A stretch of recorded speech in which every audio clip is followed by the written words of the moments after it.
Guys welcome to alpha institute. Guys हम class 12 chemistry के आपको लेक्चर दे रहे हैं, यानी कक्षा 12 रसायन विज्ञान की लेक्चर्स दे रहे हैं। गाइस अभी तक हम आपको क्लास 12 केमिस्ट्री के टॉप 15 लॉन्ग क्वेश्चन करा चुके हैं। अब हम आपकी लघु उत्तरी अति लघु उत्तरी प्रश्नों को कराएंगे। तो गाइस आज हम पी ब्लॉक के अति लघु उत्तरी और लघु उत्तरी प्रश्न लेकर आए हैं। हम आपको सभी प्रश्नों को अच्छे से एक्सप्लेन करेंगे। ये सभी प्रश्न आपके बोर्ड एग्जाम को लेकर इंपॉर्टेंट हैं। गाइस अगर आप अभी तक कुछ भी नहीं पढ़े तो कम से कम इतना प्रश्न को तैयार कर लीजिए। हम आपको यहाँ पर जितना भी प्रश्न यहाँ पर लिखे हैं सभी प्रश्नों को समझाएंगे, साथ में इसके अलावा बहुत सारे प्रश्न बताएंगे जो कि इंपॉर्टेंट है आपके सिलेबस को, उसको भी समझाने की कोशिश करेंगे। हो सकता है यह लेक्चर थोड़ा लंबा हो, इसलिए पूरे लेक्चर को ध्यानपूर्वक देखना। जो चीज़ें हम आपको नोट्स करने के लिए कहूँगा वह चीज़ें आप नोट्स करते चलना और थोड़ा कनेक्टेड होकर पढ़ना, एक्टिव होकर पढ़ना, ताकि जो चीज़ें यहाँ पे मैं बताऊँ वो साथ में आपको याद होते चले। तो गाइस चलिए आज का ये लेक्चर शुरू करते हैं। शुरू करने से पहले गाइस जो नए स्टूडेंट हैं वे लोग चैनल को सब्सक्राइब कर दें, साथ में सभी लोग इस लेक्चर को लाइक करें, लाइक करके पूरे कंसंट्रेशन के साथ पढ़ाई करें। ठीक है गाइस, चलिए शुरू करते हैं। शुरू करने से पहले गाइस एक बात और है। गाइस मैं यहाँ पर कुछ चीज़ें आपको बताऊंगा, साथ में कुछ चीज़ें आपको एज ए होमवर्क दूंगा। तो आपको जो एज ए होमवर्क दूंगा उसे भी तैयार करते हुए चलना है, मतलब आपको स्वयं से भी थोड़ा मेहनत करते हुए चलना है। तो गाइस चलिए देखते हैं। सबसे पहला प्रश्न है आपका गाइस यहाँ पर, वर्ग 15 के तत्वों के समान गुण आपको बताना है। गाइस ऐसा करते हैं, सबसे पहले मैं ये क्वेश्चन कर लेते हैं ताकि यहाँ पर आपको लिखने के लिए जगह मिलता रहेगा। क्या क्वेश्चन है, सधूम नाइट्रिक अम्ल क्या है। गाइस वैसे मैं पहले आपको नाइट्रिक अम्ल बनाने की ओस्टवाल विधि और नाइट्रिक अम्ल से संबंधित बहुत सारे इंपॉर्टेंट रिएक्शन करा चुका हूँ। तो एक छोटा सा क्वेश्चन पूछता है अति लघु उत्तरी में कभी कभी कि सधूम नाइट्रिक अम्ल क्या है। बहुत ही छोटा प्रश्न है, लेकिन बहुत सारे स्टूडेंट नहीं जानते हैं तो नहीं कुछ लिख पाते हैं। देखिए सधूम नाइट्रिक अम्ल जो होता है वह आपके एक सांद्र नाइट्रिक अम्ल होता है। क्या होता है, सांद्र नाइट्रिक अम्ल, ट्रिक अम्ल होता है। ठीक है, सांद्र नाइट्रिक अम्ल का मतलब 98% HNO3 होता है। साथ में इसमें क्या मिला होता है, इसमें मिला होता है नाइट्रोजन के कुछ ऑक्साइड, जैसे NO मिला होता है, NO2 मिला होता है। यानी सधूम नाइट्रिक अम्ल एक शांत नाइट्रिक अम्ल होता है जिसमें नाइट्रोजन के ऑक्साइड NO और NO2 मिला होता है, जिसके वजह से इसका कलर थोड़ा सा पीला टाइप का होता है। वैसे जो लोग वैसे आप इस साल कहाँ लैब में जा ही पाए होंगे, वैसे कहाँ पे आप लोग लैब में जाते हैं। अगर आप लोग लैब में गए होंगे, अच्छे कॉलेज से पढ़े होंगे, तो वहाँ पे नाइट्रिक अम्ल जो होता है देखे होंगे, नाइट्रिक अम्ल हल्का सा धुंधला टाइप का होता है, पीला टाइप का होता है, इसीलिए उसे सधूम नाइट्रिक अम्ल कहते हैं। क्योंकि अगर सांद्र नाइट्रिक अम्ल होगा तो वायु से क्रिया करके यह ऑक्साइड बना ही लेगा, और ये नाइट्रोजन ऑक्साइड उसी में होते हैं, इसकी वजह से नाइट्रिक अम्ल थोड़ा सा पीला होता है, इसलिए उसे सधूम नाइट्रिक अम्ल कहते हैं। तो आप लोग थोड़ा सा मैं जो बोल रहा हूँ अपने कॉपी पर नोट करते हुए चलिए, मैं यहाँ पे लिखूंगा तो टाइम वेस्ट होगा। ठीक है, क्या बोल रहा हूँ गाइस, सांद्र नाइट्रिक अम्ल यानी सांद्र नाइट्रिक अम्ल जिसमें नाइट्रोजन के ऑक्साइड NO और NO2 मिले हों या घुले हों उसे सधूम नाइट्रिक अम्ल कहते हैं। उसे क्या कहते हैं, सधूम नाइट्रिक अम्ल। ये काफी बार आपके एग्जाम में पूछा गया है। यानी सांद्र नाइट्रिक अम्ल जिसमें नाइट्रोजन के ऑक्साइड NO और NO2 घुले हों, क्या हों, घुले हों, घुले हों, उसे क्या कहते हैं, सधूम नाइट्रिक अम्ल। तो इसे नोट करिएगा आप लोग, थोड़ा सा वहाँ पे ट्रिक बनाकर मैं लिख दिया हूँ, उसे भी देख लीजिएगा। सांद्र नाइट्रिक अम्ल 98% करीब में, उसमें क्या घुले हों, NO NO2 घुले हों, तो उसे सधूम नाइट्रिक अम्ल कहते हैं। ठीक है गाइस, चलते हैं नेक्स्ट क्वेश्चन की ओर।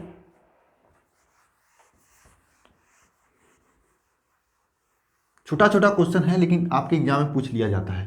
गाइस मैं इसके बाद आपको ये क्वेश्चन करा देता हूँ। ठीक है, अम्लराज वाला। क्या होता है अम्लराज, मैं पिछले लेक्चर में कहा था कि आप लोग अम्लराज के बारे में लिखिए, बहुत सारे स्टूडेंट ने सही जवाब दिया था। आज मैं अम्लराज के बारे में आपको याद करने का ट्रिक बताऊंगा। देखिए अम्लराज क्या होता है, वैसे नाम से ही स्पष्ट है, अम्लराज यानी कि अम्लों का राजा। एक अम्ल क्या होता है, अम्ल कुछ ऐसे होते हैं जैसे अम्ल आपके एसिड होता है, एसिड अटैक के नाम सुने होंगे, एसिड अटैक होता है ना, एसिड अटैक के नाम तो सुने ही होंगे आप लोग। यानी कि अम्ल एक ऐसा पदार्थ होता है, अगर आपके हाथ में जल गिर गया तो हाथ जल जाएगा, यानी अम्लों का राजा होता है ये। इसके पास इतना ज़्यादा पावर होता है कि यह आपके बहुत सारे धातु जैसे आपके सोना और प्लेटिनियम ऐसे धातुओं को भी गला देता है। ठीक है, इतना ज़्यादा हार्ड होता है, उसे अम्लराज, नाम से ही स्पष्ट है कि अम्लराज, अम्लों की राजा। जैसे इसका सूत्र क्या होता है, इसमें क्या होता है कि आप नाइट्रिक अम्ल HNO3, ठीक है, और HCl को मिलाने पर अम्लराज बनता है। लेकिन गाइस कुछ लोग स्टूडेंट क्या होते हैं, कंफ्यूज होते हैं कि एक संबंधी कितने अनुपात में। कुछ लोग सोचेंगे कि एक संबंधी 3 के अनुपात में तो मिलाया जाता है, बहुत सारे स्टूडेंट समझ जाते हैं, लेकिन हमेशा कंफ्यूज क्या होते हैं, यहाँ पे कंफ्यूजन क्या होता है कि किसके, यानी ये 3 गुना होता है या ये 3 गुना होता है। मतलब इस तरह से होता है, एक संबंधी 3 इस तरह से होता है, या फिर इस प्रकार से होता है, या फिर इस प्रकार से होता है। क्या होता है, ये लोग कंफ्यूज होते हैं। लेकिन गाइस मैं बता दूं, इसमें कंफ्यूजन की कोई बात नहीं होती, जो होता है ये होता है। देखिए यहाँ पर 3 है, इसलिए यहाँ पे 3 नहीं होगा, यानी कि ये 1 गुना होता है, इसके 3 गुना ये CL होता है। मतलब अगर 2 लीटर आप HNO3 लेंगे तो 3 लीटर आप जो है HCl लेंगे। 2 लीटर HNO3 लेंगे तो 3 लीटर HCl लेंगे। अगर 3 लीटर HNO3 लेंगे, नाइट्रिक अम्ल लेंगे, तो 9 लीटर आप क्या लेंगे, HCl लेंगे, यानी 3 गुना का अनुपात होता है। तो वह आपका बन जाता है अम्लराज। ये क्या, अम्लराज बन जाता है। अम्लराज क्या है, अम्लराज क्या होता है आप समझ गए। अगर नाइट्रिक अम्ल का 1 गुना और HCl का 3 गुना है, यानी नाइट्रिक अम्ल और HCl को एक संबंधी 3 के अनुपात में लेकर एक विलयन बनाया जाता है। जो विलयन बनता है उसे अम्लराज कहते हैं।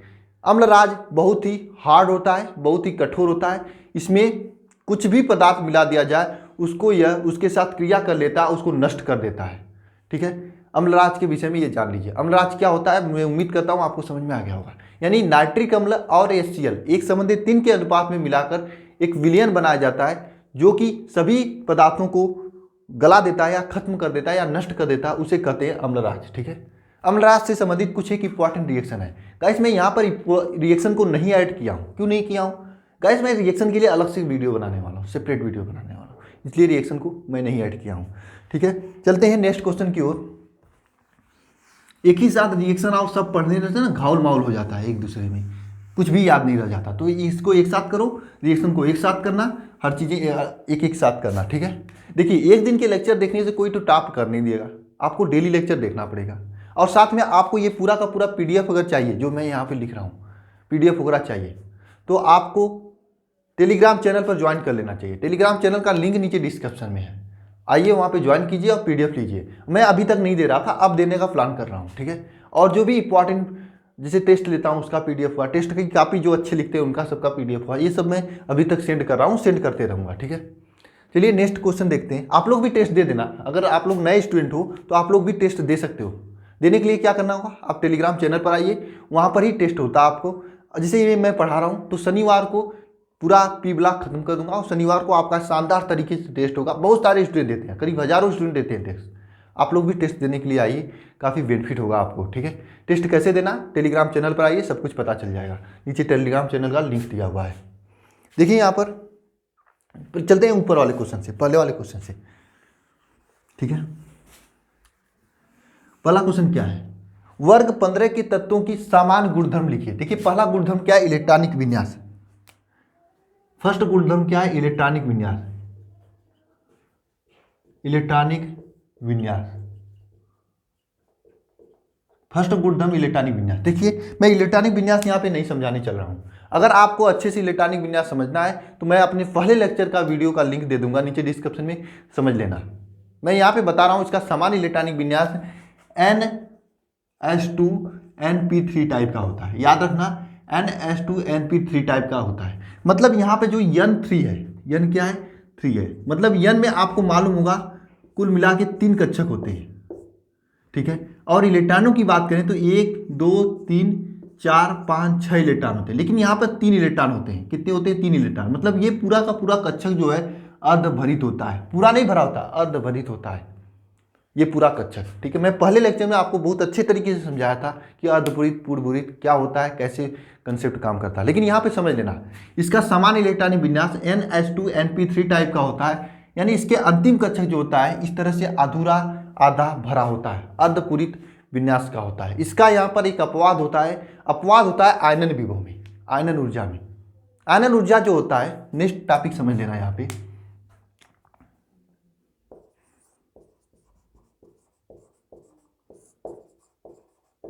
आयनन ऊर्जा। देखिए इसमें अर्धभरित कक्षक होने के कारण, अर्धपरित कक्षक होने के कारण इन तत्वों का, इन वर्ग 15 के तत्वों का, वर्ग 15 के तत्वों का आयनन ऊर्जा वर्ग 14 के तत्व से, वर्ग 14 के तत्वों से बहुत अधिक होता है। फिर से समझना, यहाँ पे क्या मैं बता रहा हूँ आपको, बात समझने की कोशिश करना आप लोग।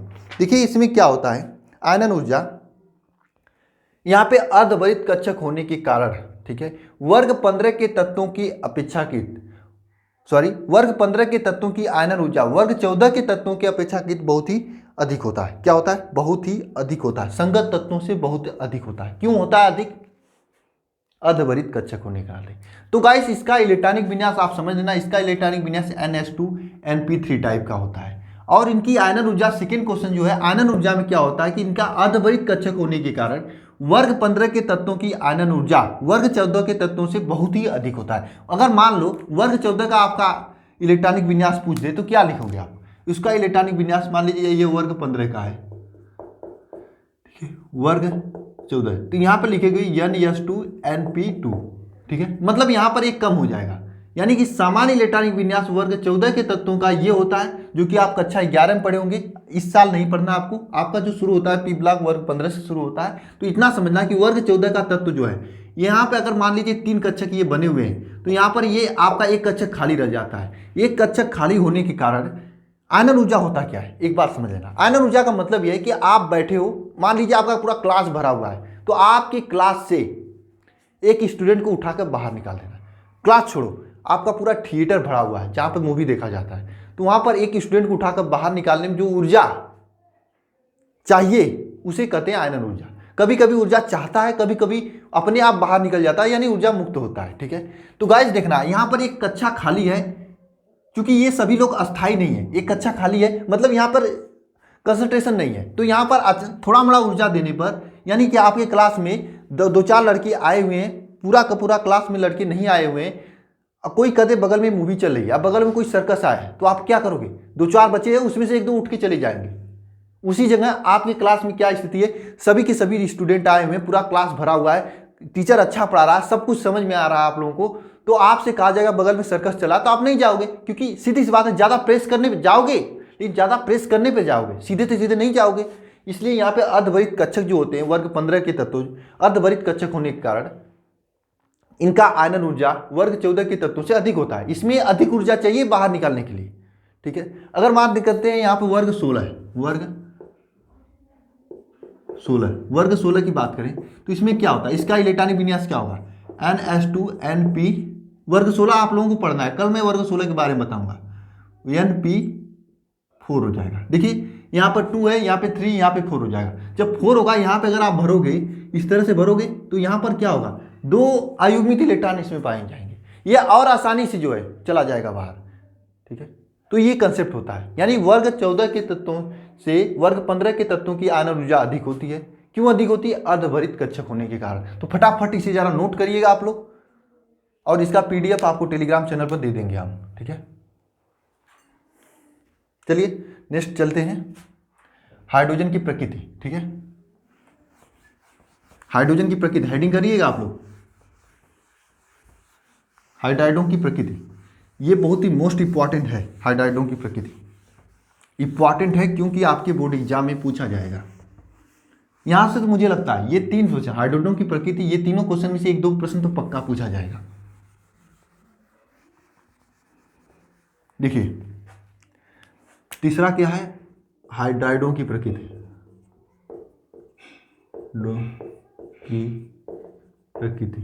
देखिए गाइस, जो होते हैं नाइट्रोजन परिवार या वर्ग 15 के तत्व,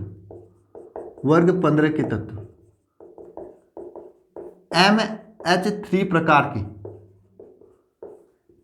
की हाइड्राइड बनाते हैं।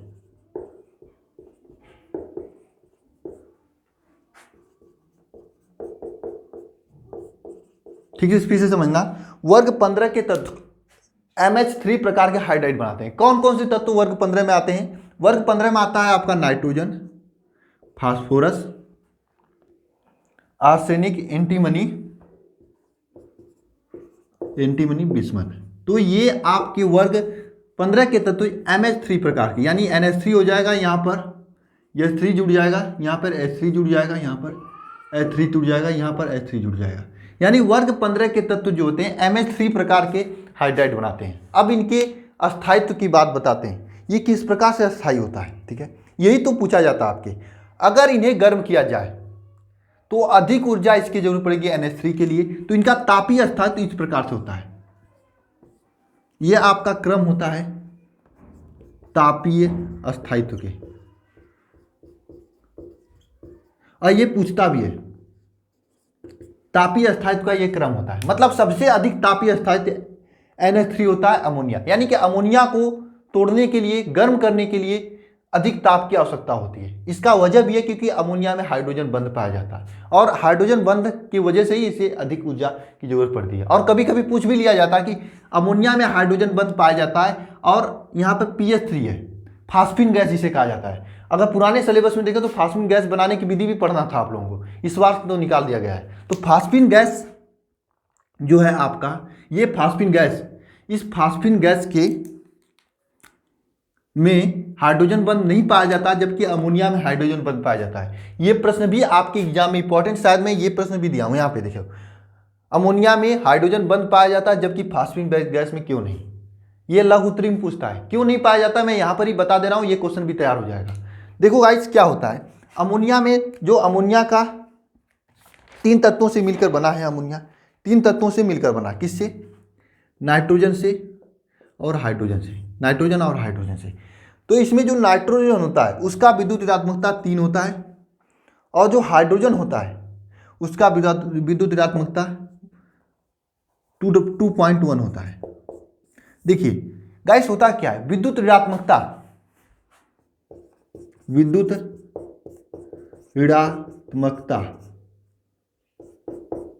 में अंतर के कारण, विद्युत ऋणात्मकता में अंतर के कारण NH3 में हाइड्रोजन बंध पाया जाता है।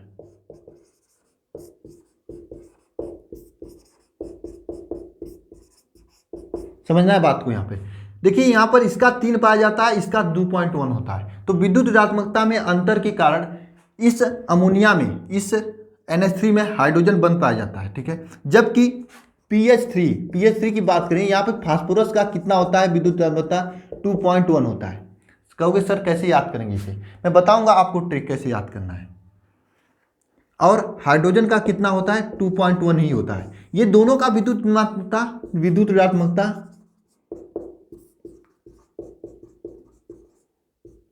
का समान है। देखिए यहां पे दोनों का विद्युत ऋणात्मकता समान है, जिसके कारण यहां पे हाइड्रोजन बंध नहीं पाया जाता है। दोनों क्वेश्चन एक साथ हो गया। सबसे पहले हाइड्राइडों का तापीय अस्थायित्व हो गया। हाइड्राइडों का तापीय अस्थायित्व मतलब पहले MH3 प्रकार के हाइड्राइड पाए जाते बनाते हैं ये सब। इनकी तापीय अस्थायित्व की बात करें तो ऊपर से नीचे जाने पर इनका तापीय अस्थायित्व घटता है। यानी अमोनिया के लिए अधिक ताप की जरूरत पड़ेगा, बिस्मथ के लिए कम ताप की जरूरत पड़ेगा। ऐसा क्यों होता है? क्योंकि अमोनिया में हाइड्रोजन बंध पाया जाता है। हाइड्रोजन बंध क्यों पाया जाता है? क्योंकि इसका विद्युत ऋणात्मकता में अंतर अधिक होता है। यानी नाइट्रोजन का 3 होता है और हाइड्रोजन का 2.1 होता है। मैं आपको एक दिन विद्युत ऋणात्मकता याद करने का ट्रिक लेकर आऊंगा, जो कि आपको आज भी काम देगा, कल भी काम देगा। वही LIC वाला फार्मूला, जिंदगी के पास भी, जिंदगी के बाद भी। क्योंकि विद्युत ऋणात्मकता से आप बहुत सारे कंसेप्ट को समझ सकते हो। और याद करने का मैं ऐसा ट्रिक बताऊंगा कि आपको एक साथ ही पूरी आवर्त सारी विद्युत ऋणात्मकता याद हो जाएगी। बस एक विद्युत ऋणात्मकता याद होना चाहिए। ये फ्लोरीन का 4 होता है, वो याद रहेगा, पूरा आवर्त सारणी का विद्युत ऋणात्मकता याद हो जाएगी। ठीक है, मैं आपको एक दिन ट्रिक लेकर आऊंगा, बताऊंगा। लेकिन यहाँ पे जो बता रहा हूँ उसको समझिए। देखो नाइट्रोजन का 3 होता है, हाइड्रोजन का 2.1 होता है। इसमें विद्युत अनंतता में अंतर है, अंतर होने के कारण यहाँ पे हाइड्रोजन बन पाया जाता है। यहाँ पे दोनों का 2.1 ही होता है, इसमें विद्युत अनंतता में अंतर नहीं है, इसके वजह से यहाँ पर हाइड्रोजन बंध नहीं पाया जाता है। तो ये आपका 7वां प्रश्न और पहले का ये वाला प्रश्न दोनों हो गया। ठीक है, इसे नोट कर लीजिएगा।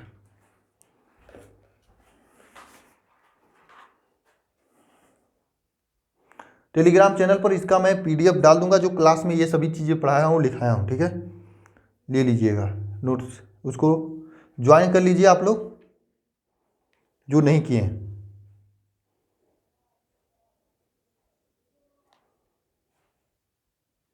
एक चीज और समझ लेना, आबंध कोण,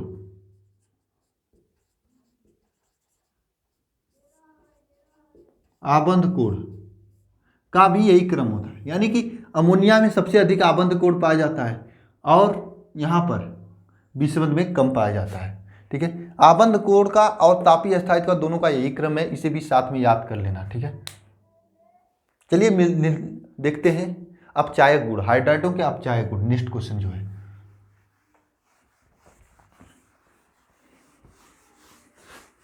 हेडिंग कर लीजिएगा हाइड्राइडों के अपचायक गुण।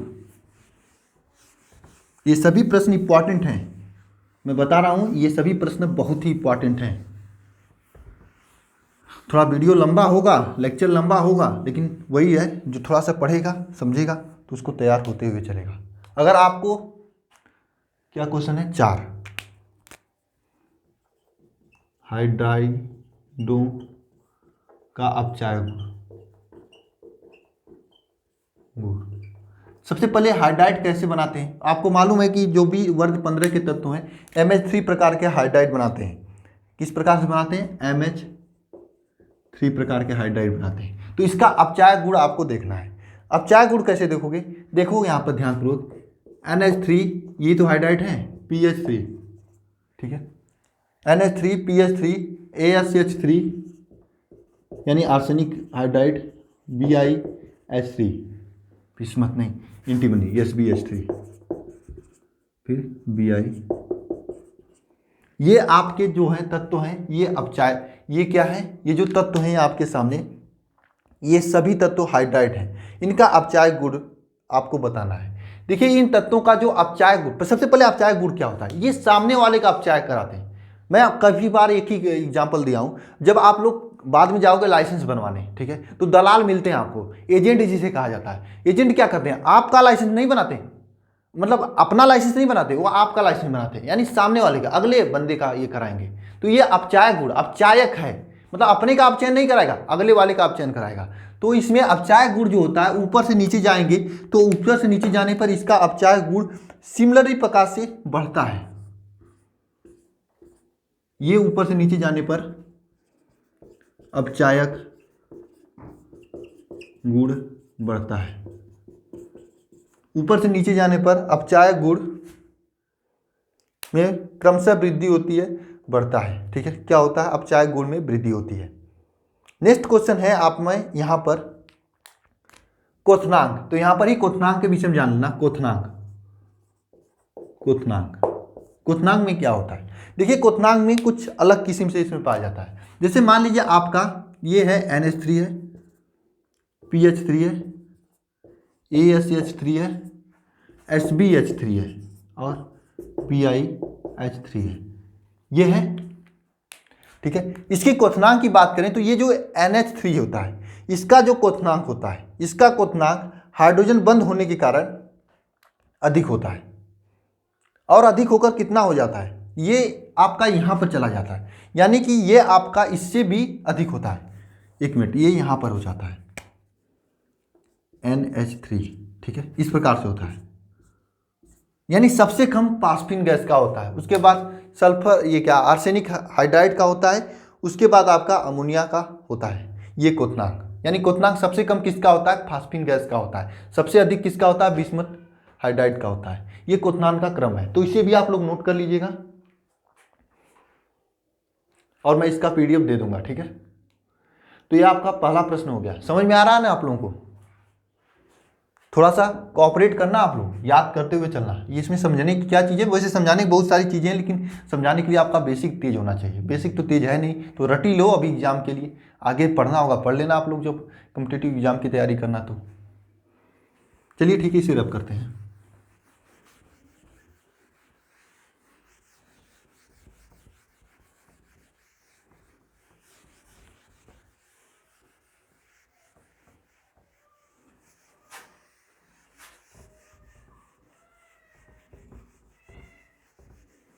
देखिए एक प्रश्न है, इसके बाद आपका क्वेश्चन नंबर 2 है। क्वेश्चन नंबर 2 क्या है, ये भी इसको रब करने, ये भी तो आपको समझ में आ ही गया होगा, हाइड्रोजन बंद क्यों पाया जाता है। ठीक है, अब यही बचा है जो क्वेश्चन है आपके सामने। क्वेश्चन नंबर 2 क्या है आपके सामने, क्वेश्चन नंबर 2 है कि नाइट्रोजन NF5 क्यों नहीं बनाता। इसका वजह सामान्य से है, नाइट्रोजन NF5 क्यों नहीं बनाता है, क्यों नहीं बनाता है, ये पूछा आपका। क्योंकि इसमें जो है डी ऑर्बिटल, डी कक्षक नहीं पाए जाते हैं, नहीं पाए जाते हैं। देखिए नाइट्रोजन NF5 इसलिए नहीं बनाता क्योंकि इसमें डी ऑर्बिटल नहीं पाए जाते हैं। जब नाइट्रोजन का ये असंगत व्यवहार है, असंगत व्यवहार है, और सभी NF5 बनाएंगे, लेकिन नाइट्रोजन का यह असंगत व्यवहार है कि इसमें डी ऑर्बिटल नहीं पाया जाता है। डी ऑर्बिटल नहीं पाने के कारण, डी कक्षक नहीं होने के कारण ये NF5 नहीं बनाता है। ये याद रखना, ये आपका क्वेश्चन नंबर 2 हो गया। ठीक है, नाइट्रोजन में डी कक्षक नहीं पाए जाते हैं, इसकी वजह से ये क्या होते हैं, NF5 नहीं बनाते हैं। आप इसके और कुछ लिखना चाहें तो अपने से तैयार कर लेना आप लोग। इसमें आप ऑर्बिटल बना देना, नाइट्रोजन का पूरा इलेक्ट्रॉनिक विन्यास लिख देना, नाइट्रोजन का इलेक्ट्रॉनिक विन्यास लिख देना, आगे दिखा देना कि इसमें डी ऑर्बिटल नहीं पाया जाता, डी ऑर्बिटल में इलेक्ट्रॉन नहीं जाता है, इसकी वजह से ये NF5 नहीं बनाता है। ठीक है, इसे भी लिख लेना। ओके, चलते हैं नेक्स्ट क्वेश्चन की ओर, क्वेश्चन नंबर 2 की ओर, 3 की ओर, 3 की ओर। क्वेश्चन नंबर 3 क्या है कि अमोनियम डाइक्रोमेट को गर्म करने पर, ये तो मैं नहीं बताऊंगा, अमोनियम डाइक्रोमेट को गर्म करने पर क्या बनता है। नाइट्रोजन गैस बाहर निकलता है, मैं कई बार बता चुका हूं, आपसे मैं कर रहा हूं, इसका जो है रिएक्शन कमेंट बॉक्स में लिख देना, मैं देखना चाहता हूं कितने लोगों को तैयार है। ठीक है, ये मैं नहीं बताने वाला हूं, क्वेश्चन नंबर 3 तो बताऊंगा ही नहीं, 10 बार मैं करा दिया हूं, एक बार टेस्ट में भी दिया था, इस बार इतना इंपॉर्टेंट है यह। नेशनल अभिकर्मक क्या है, इससे किसका परीक्षण किया जाता है, इंपॉर्टेंट है। देखिए नेशनल अभिकर्मक, नेशनल अभिकर्मक, ये भी पूछा गया था, अभिकर्मक। देखिए नेशनल अभिकर्मक क्या होता है। देखिए नेशनल अभिकर्मक जो होता है वह एक विलयन होता है, किसका विलयन होता है, K2, ध्यानपूर्वक देखना, साथ में लिखते मत चलना, ध्यानपूर्वक देखना, HgI4, K2HgI4 प्लस NaOH और KOH का विलयन होता है, NaOH और KOH का विलयन होता है नेशनल अभिकर्मक। यह नेशनल अभिकर्मक किसके परीक्षण में काम किया जाता है, यह अमोनिया गैस, अमोनियम के NH4 के परीक्षण में प्रयुक्त होता है। ठीक है, नेशनल अभिकर्मक का यह सूत्र होता है K2HgI4 plus NaOH plus KOH, और ये अमोनिया NH4 प्लस के परीक्षण में काम में लाया जाता है। ठीक है, नेशनल अभिकर्मक के बारे में आपका क्वेश्चन नंबर 4 हो गया है। अब क्वेश्चन नंबर 5 और 6 बचा है। देखिए क्वेश्चन नंबर 5 और 6 ये लॉन्ग क्वेश्चन में भी इंपॉर्टेंट है, थोड़ा सा मैं यहाँ पे दे दिया हूँ ताकि इसके बारे में कुछ मैं बता सकूँ। देखिए इसका एक फिगर भी होता है, और मैं कह रहा हूँ कि इसका लिंक मैं डिस्कशन में दिया हूँ, जाकर देख लेना ये वीडियो कि किस तरह से अमोनिया बनाने की हैबर विधि और इस ओस्टवाल विधि द्वारा, क्या ओस्टवाल विधि द्वारा जो NH3 बना HNO3 मतलब नाइट्रिक अम्ल बनाने की विधि है, जाकर देख लेना, बहुत ही इंपॉर्टेंट है, बहुत ही महत्वपूर्ण ये दोनों प्रश्न हैं। थोड़ा मोड़ा मैं यहाँ पे बता दे रहा हूँ इसके बारे में। देखिए हैबर विधि द्वारा अमोनिया बनाने के लिए मैं N2 लेता हूँ और 3H2 लेता हूँ, मतलब अमोनिया और हाइड्रोजन को एक संबंधित 3 के अनुपात में लेकर गर्म किया जाता है। गर्म करने पर ये उत्क्रमणीय अपक्रिया होती है, मतलब ठंडा कर रहे तो ये बन जाएगा, यहाँ पे 2NH3 बनता है। 2NH3 के साथ में आपके यहाँ पर delta H equal to -92 -92 kilocalorie की ऊर्जा भी निकलता है। यह आपका होता है। इसमें उत्प्रेरक की बात करें तो इसमें उत्प्रेरक होता है K2O पोटेशियम ऑक्साइड, ठीक है, साथ में Al2O3 एल्युमिनियम ऑक्साइड, और साथ में वर्धक होता है FO, Fe और MO। यह आपका वर्धक होता है। यानी वर्धक क्या होते हैं? जो उत्प्रेरक की गति को बढ़ाते हैं। यह आपका उत्प्रेरक होता है, उत्प्रेरक होता है, ठीक है। अब देखिए हैबर विधि द्वारा अमोनिया कैसे बनाया जाता है। N2 और H3 के एक संबंधित 3 के अनुपात में लेकर गर्म करने पर यह अमोनिया बनता है। इसमें उत्प्रेरक के रूप में K2O और Al2O3 और वर्धक के रूप में Fe और MO को यूज में किया जाता है। यह आपका क्या होता है? वर्धक होता है। वर्धक, वर्धक का मतलब क्या होता है? वर्धक जो होता है ये उत्प्रेरक की गति को बढ़ा देता है, ठीक है, ये वर्धक होता है, ठीक है। इस बात को समझना आप लोग। इसके अलावा इसमें बहुत सारे इंपॉर्टेंट क्वेश्चन है, मैं बता रहा हूं, आप लोग तैयार कर लेना। अमोनिया की क्लोरीन के साथ अपक्रिया, अधिकता में अमोनिया हो, एक बार अधिकता में क्लोरीन हो। मैं पहले कराया हूं, अब भी आप लोग तैयार कर लेना। इसी के साथ तैयार कर लोगे तो पूरा आपका ये अमोनिया वाला वर्ग 15 के तत्व में जो महत्वपूर्ण चीजें वो तैयार हो जाएंगी। मैं बता रहा हूं कौन कौन से रिएक्शन इंपॉर्टेंट है इसमें। अमोनिया की क्लोरीन के साथ अपक्रिया, अधिकता में अमोनिया हो, एक बार अधिक में क्लोरीन हो। मैं पहले भी कराया हूं, आप भी करा लेना, तैयार कर लेना, इंपॉर्टेंट क्वेश्चन है, ठीक है। साथ में आप लोग तैयार कर लेना यहाँ पर अमोनिया की कॉपर ऑक्साइड के साथ या फिर लेड ऑक्साइड के साथ अपक्रिया। हो सके तो तैयार कर लेना, नहीं हो रहा तो कमेंट बॉक्स में कमेंट कर देना, मैं करा दूंगा आपको, ठीक है। जब मैं रिएक्शन कराऊंगा तो मैं ये सब कराने वाला हूँ, ठीक है। इसके बाद मैं HNO3 बनाने के ओस्टोवाल विधि, ये तो मैं अभी टेस्ट में दिया था, इसको मैं छोड़ दे रहा हूँ। नीचे कमेंट बॉक्स में लिंक दे दूंगा, कमेंट बॉक्स नहीं डिस्क्रिप्शन बॉक्स में लिंक दे दूंगा, जाके ओस्टोवाल विधि इसी समय एक बार जाकर जरूर देख लेना। 1-2 घंटा एक्स्ट्रा लगेगा, इसे भी देख लेना, इसे भी देख लेना, दोनों एक साथ देख लेना। इससे फायदा क्या होगा कि दोनों एक साथ ये पूरा वर्ग 15 आपका तैयार हो जाएगा। मोस्ट इंपॉर्टेंट चीज़ें जो हैं, महत्वपूर्ण चीज़ें जो वर्ग 15 के हैं, एक बार आपके दिमाग में भर जाएंगी और थोड़ा थोड़ा करके पढ़ोगे तो अच्छा हो जाएगा। तो इसे भी जाकर आप लोग तैयार कर लेना, नीचे लिंक है डिस्क्रिप्शन में, ठीक है। ओस्टोवाल विधि कैसे बनाया जाता है, ये सब चीज़ें एक संबंधी 9 का अनुपात में लिया जाता है आपका, एक संबंधी 9 के अनुपात में आपका लिया जाता है अमोनिया और ऑक्सीजन की कैसे कैसे क्रिया होती है। ये सभी चीज़ें वहाँ पर मैं बहुत ही फिगर बना के समझाया हूँ, जाकर देख लेना, आपके लिए हेल्प होगा। लिंक है डिस्क्रिप्शन में, दूर नहीं जाने की जरूरत है। तो गाइस मिलते हैं नेक्स्ट वीडियो में। कल मैं वर्ग 16 को देखेंगे, जो भी इंपॉर्टेंट चीज़ें उसको पढ़ेंगे। मिलते हैं कल के लेक्चर में, धन्यवाद।